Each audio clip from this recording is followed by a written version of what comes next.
Good evening, I'm Kurt Gutgsell. Forest Park football hosting Tecumseh on Friday night. The Rangers fell to Washington last week. Forest Park got off to a good start before the Hatchets came roaring back. Ranger coach Terry Riggs looks back on week 3 and previews the game with the Braves. We deferred the coin toss. Defense upheld, their end of the bargain. Had some big plays there to start the game. Offense took over, marched down the field. We got what we wanted to. We controlled the tempo. In that first half, I still think we left 7 points on the board. Defensively, I think we could have had a turnover and, possibly scored on defense too. Really good teams. We've got to be able to take advantage of that, score on every possession, take advantage of what they're giving us.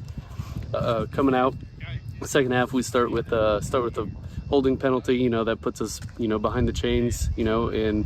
The last few weeks playing behind the chains, it doesn't go in favor for a whole lot of people. We had a lot of mistakes the second half, multiple missed tackles, few drop balls, some penalties, some missed assignments up front. That doesn't happen. Of course, you can always say what if, but the biggest thing that we got to do is look at it. We did Saturday. We talked about it a little bit on Monday, but it's out the window.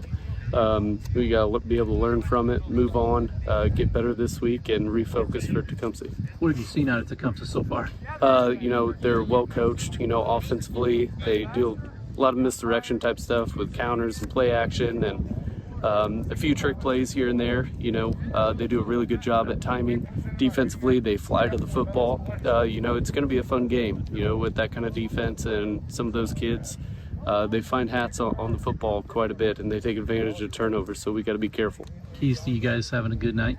One penalty-free football. Obviously it's hard to do, but when that kind of stuff does happen, responding to adversity is going to play in our favor.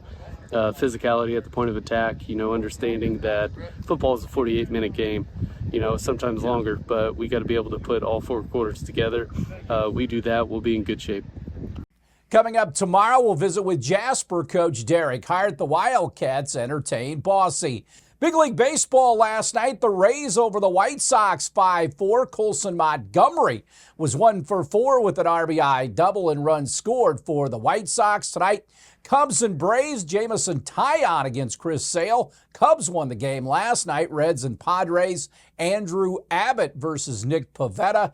Cardinals and Seattle. Out in the Pacific Northwest, Michael McGreevy versus Logan Gilbert. The Fever closed out the regular season with an 83-72 win over the Minnesota Lynx. Kelsey Mitchell led all scores with 18 points for the Fever. Indiana finished at 24-20. The first round of the WNBA playoffs will begin on Sunday. Stay tuned. We're back with more after this.